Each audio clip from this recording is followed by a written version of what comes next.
What would you be like if you were pre-Darwin? I would probably believe in God if I were pre-Darwin. Well, this is the other thing, that sometimes I say to Christians, why do you believe in that God? And they say, well, it's the only God to believe in. I went, but if you were born in Delhi, you wouldn't believe in that God, probably. If you were born in ancient Rome, you certainly wouldn't believe in that God. But it is a thing there that they... Yes, you believe in the God of your parents and your grandparents. Most people do. I think so. Yeah. I mean, there's conversions, and there are many people that seek one. They window shop.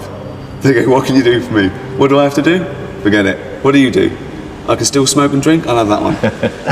Of course. Yeah. There are people who say, "Well, I was on a quest and I tried Buddhism and it was all right, but I thought maybe I'd try again, so I tried Hinduism." I know. Yeah. But which one spoke to you? Yes. Yeah, I know. It's probably like that. I think.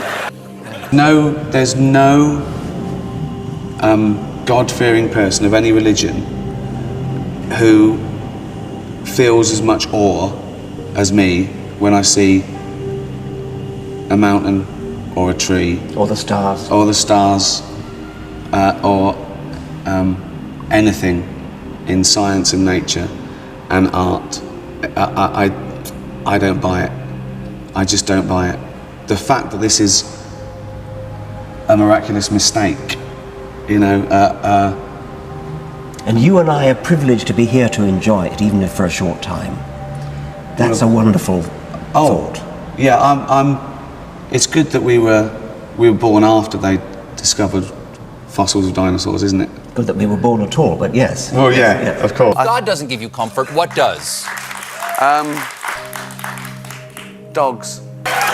And it should be irrelevant, but it isn't, because it does infringe on people's liberties. Certainly religion, not spirituality. Someone believing in God, that's fine. Harmless. Absolutely, doesn't bother me at all. Religion isn't harmless. It's when your God starts telling you that you should kill homosexuals, and exactly. That's when it's not harmless anymore. I was interested, you said that you really objected to people being bored. You should never be bored, and I think that's right. The world is a wonderful enough place. You should never be bored.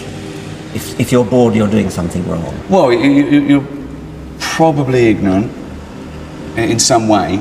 I don't mean in a nasty way, but you haven't seen the possibilities. No one's pointing them out to you.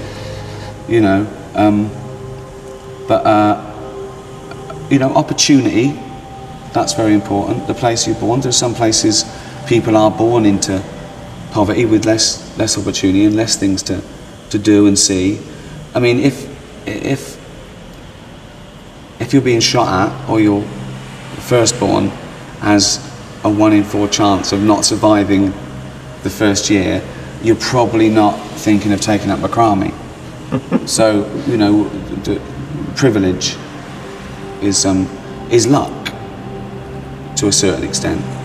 But then it's what you do with it. I mean, again, that's politics. I consider myself privileged, certainly. Yes, it's a lot easier to enjoy life if you are privileged in that sort of way. Of course, yeah.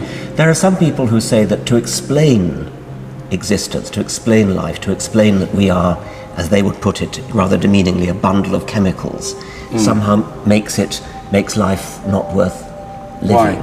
Why? Why indeed? I don't understand it. No. I mean, it's wonderful, even if you can explain it. It's even more wonderful if you can explain it. There's a magic there. There's a magic to consciousness, introspection, free will.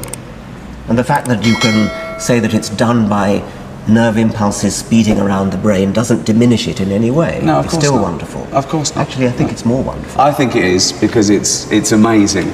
Yes. I mean, magic does it for you. Magic goes, it's magic. It's amazing that this conscious being, this thinking being that is me, and that thinking being that is you, is actually produced by millions of nerve impulses whizzing around inside our brain. I mean, that is a magical thought. It's great, isn't it? We're in each other's dream. Yes. And even if free will is an illusion, it makes no difference. It makes no difference to us.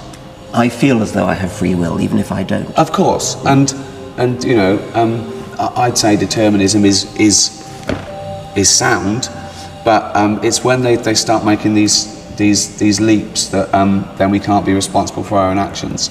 Well,